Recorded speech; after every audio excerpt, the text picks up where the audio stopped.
Bismillahirrahmanirrahim. Assalamualaikum warahmatullahi wabarakatuh. Syukur alhamdulillah kita bisa berjumpa lagi di channel ini.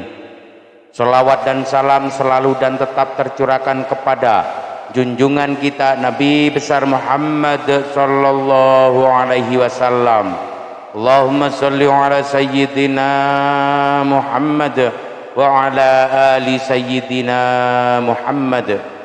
Harapan dan doa saya, semoga saudaraku semuanya selalu diberikan kesehatan, dilapangkan rezekinya, diampuni dosa-dosanya, dan dipanjangkan umurnya. Amin ya rabbal alamin. Sahabat beriman yang dirahmati Allah, keadilan Allah subhanahu wa ta'ala bersifat mutlak dan sempurna, tidak dipengaruhi oleh apapun dan oleh siapapun.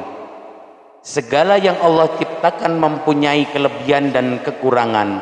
Itu semua sudah diperhitungkan oleh Allah dengan maha. Semua yang Allah ciptakan sesuai dengan kodrat dan jenis makhluk tersebut, baik manusia, hewan, malaikat, tumbuhan, dan jin sekalipun mempunyai kelebihan dan kekurangan.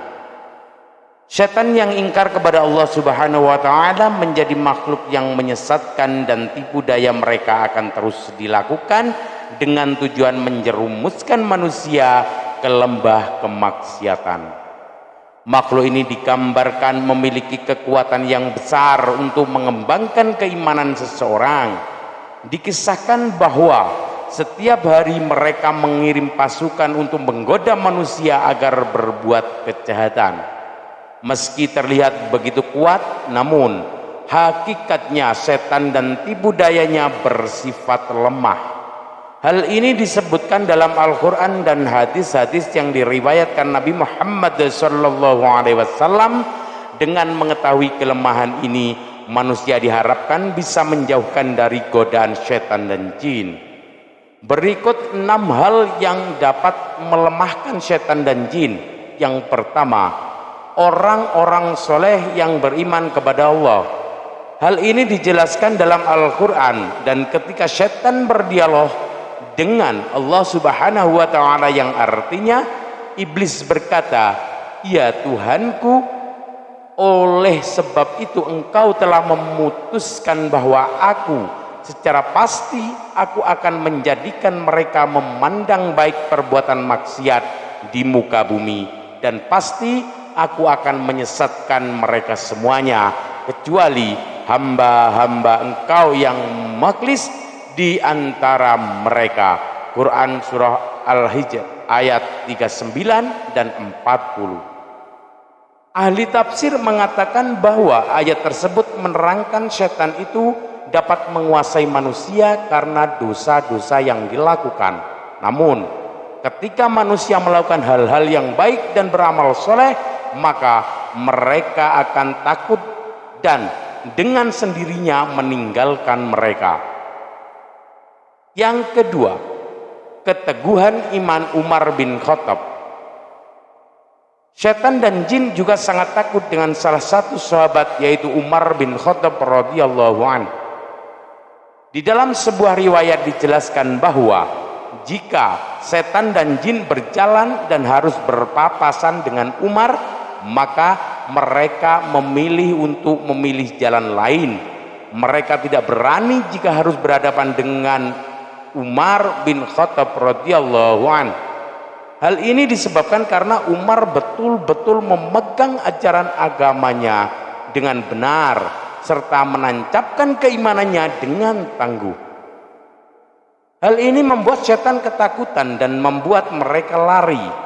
Dalam sebuah hadis Rasulullah sallallahu alaihi wasallam bersabda kepada Umar, "Sesungguhnya setan sangat takut olehmu, wahai Umar." Hadis riwayat Tirmizi.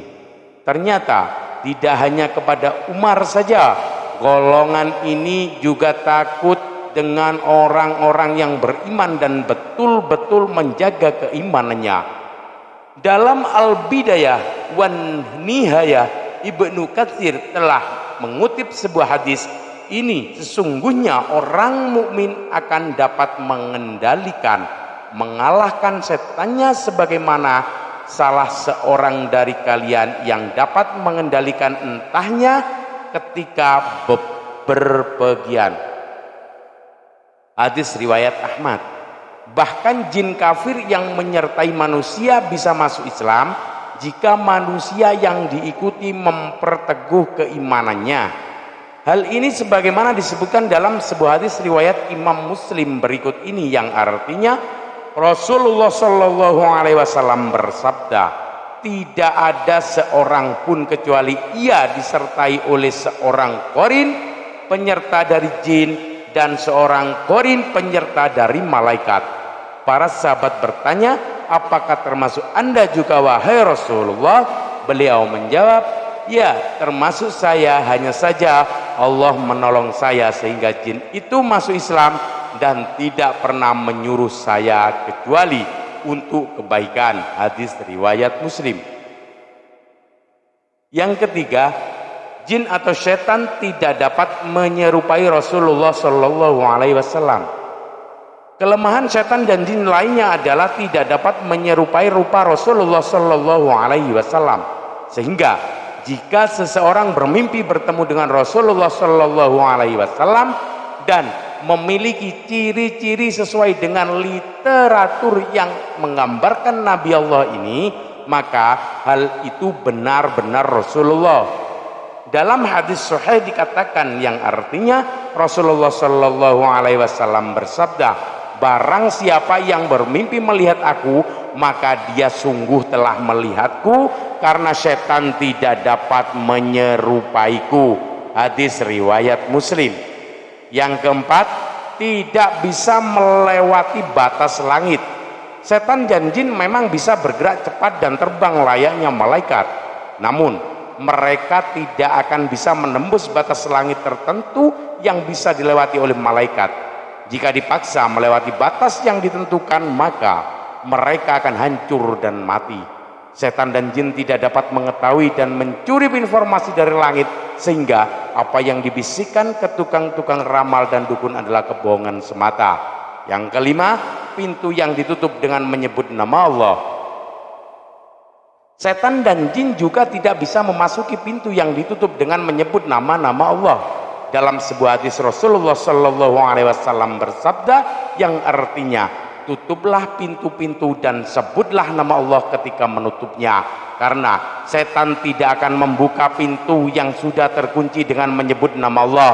Tutuplah, jagalah tempat air minum dan bejana-bejana kalian sambil menyebut nama Allah, meskipun kalian hanya menyimpan sesuatu di dalamnya, dan ketika hendak tidur matikanlah lampu-lampu kalian. Hadis riwayat Muslim. Yang keenam, jin takluk kepada Nabi Sulaiman. Di antara mujizat Nabi Sulaiman adalah dapat menaklukkan jin dan setan, sehingga semuanya dapat bekerja atas perintahnya.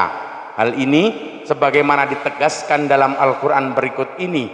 Dalam Quran surat As-Sad ayat 36 dan ayat 38, kemudian kami tunjukkan kepadanya angin yang berhembus dengan baik menurut kemana saja yang dia kehendaki, dan kami tunjukkan pula kepadanya setan-setan semuanya ahli bangunan menyelam dan setan yang lain yang terikat dalam belenggu. Quran surat Sad ayat 36 dan 38. Mujizat ini diberikan kepada Nabi Sulaiman sebagai pengabulan atas doanya yang mengatakan, dan berikanlah kepadaku kerajaan yang tidak diberikan kepada seorang setelahku. Quran surat Sad ayat 35. Doa Nabi Sulaiman ini menyebabkan Rasulullah tidak jadi untuk mengikat jin yang datang melempar anak panah ke muka beliau. Dalam sebuah hadis Muslim dikatakan dari Abu Darda berkata, suatu hari Rasulullah Shallallahu Alaihi Wasallam bangun. Tiba-tiba kami mendengar Rasulullah mengatakan, aku berlindung kepada Allah darimu. Kemudian Rasulullah Shallallahu Alaihi Wasallam berkata, Allah telah melaknatnya sebanyak 3 kali. Rasulullah lalu menghamparkan tangannya seolah-olah beliau sedang menerima sesuatu. Ketika Rasulullah selesai sholat, kami bertanya, wahai Rasulullah, kami mendengar Anda mengatakan sesuatu yang belum pernah kami dengar sebelumnya. Kami juga melihat Anda membukakan kedua tangan Anda. Rasulullah menjawab, barusan iblis musuh Allah datang membawa anak panah api untuk ditancapkan ke muka saya. Lalu saya berkata, aku berlindung kepada Allah dari ini sebanyak 3 kali. Kemudian saya juga berkata, Allah telah melaknatmu dengan laknat yang sempurna sebanyak 3 kali. Kemudian saya bermaksud untuk mengambilnya seandainya saya tidak ingat doa saudara kami Sulaiman, tentu saya akan mengikatnya kemudian menjadi mainan anak-anak penduduk Madinah. Sahabat beriman yang dirahmati Allah, demikianlah 6 hal yang membuat setan dan jin lemah. Semoga Allah Subhanahu wa taala melindungi kita semua dari godaan setan dan setan-setan yang terkutuk. Amin ya rabbal alamin. Wallahu alam bissawab. Demikian yang bisa saya bagikan, semoga bermanfaat untuk kita semua. Billahi taufiq wal hidayah, birridha wal inayah, ihdinas syiratal mustaqim. Assalamualaikum warahmatullahi wabarakatuh.